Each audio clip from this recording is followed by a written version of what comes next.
Sir, ഈ അമ്പലപ്പുഴയില് G Sudhakaran സ്വന്തം സ്ഥാനത്ത് യൂണിയനോട് കൂടി മത്സരിക്കുകയാണ്. കഴിഞ്ഞ ദിവസമെല്ലാം അദ്ദേഹം വെല്ലുവിളിക്കുകയാണ് സി.പി. അടക്കമുള്ളവരെ. കണ്ണൂരിലെ 5 സുരക്ഷിതമായിട്ടുള്ള ഇടങ്ങളിൽ മാത്രമേ സി.എം അടക്കമുള്ളവർ മത്സരിക്കുകയുള്ളൂ. ധൈര്യമുണ്ടെങ്കിൽ അമ്പലപ്പുഴയിൽ ഒന്ന് മത്സരിക്കാനാണ് വെല്ലുവിളി.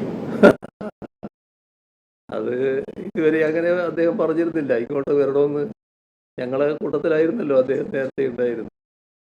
അതിൻ്റെ ഭാഗമായി ഏതെങ്കിലും ഘട്ടത്തിൽ നിങ്ങൾ കണ്ണൂരിൽ മത്സരിക്കേണ്ട ഇങ്ങോട്ട് വന്നോളൂ എന്ന് പറഞ്ഞിട്ടില്ല. ഇവിടുന്ന് മത്സരിച്ച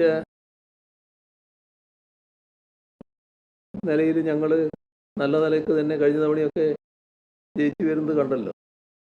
നല്ല മാറ്റങ്ങളല്ലേ ഉണ്ടായിരുന്നു. കാലം മാറുന്നതിനനുസരിച്ച് നാട് നല്ല മാറ്റങ്ങൾ വരികയാണ്. പക്ഷേ ഈ പറഞ്ഞയാൾ ഇതിനേക്കാൾ അപ്പുറം ഇനി പറയും. കാരണം എത്തിപ്പെട്ട ക്യാമ്പ് അതാണ്. ആ ക്യാമ്പിൽ നിന്ന് നല്ല പിന്തുണ കിട്ടണമെങ്കിൽ ആ ക്യാമ്പിൻ്റെ ആളായി ഇന്ന് പൂർണ്ണമായിട്ട് വരുന്നുണ്ട്. ഞങ്ങളെ ഭാഗമായി വിദ്യാർത്ഥി ജീവിതം തൊട്ട് പ്രവർത്തിച്ചു വന്നയാളാണല്ലോ. അപ്പോൾ ആ ഘട്ടത്തിലൊക്കെ പ്രധാനമായി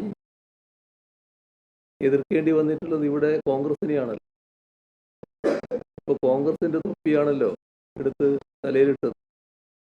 അപ്പോൾ അതിൻ്റെ ഭാഗമായി ആ കോൺഗ്രസിനെ നല്ല രീതിയിൽ തൃപ്തിപ്പെടുത്താൻ ഉള്ള വഴി ഞാൻ പഴയ ആളല്ല, പുതിയ ആളാണ്.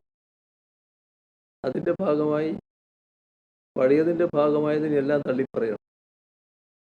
അതിനാണ് ഇത്തരത്തിലുള്ള വെല്ലുവിളികളൊക്കെ ഉയർത്തുന്നത്. അത് ആ നിരക്ക് വരുമെന്ന് നമ്മൾ കണ്ടോളണം. അതിൽ ഇനിയും കൂടുതൽ ജീർണതയിലേക്ക് അദ്ദേഹം പോയേക്കാമെന്നാണ് തോന്നുന്നത്.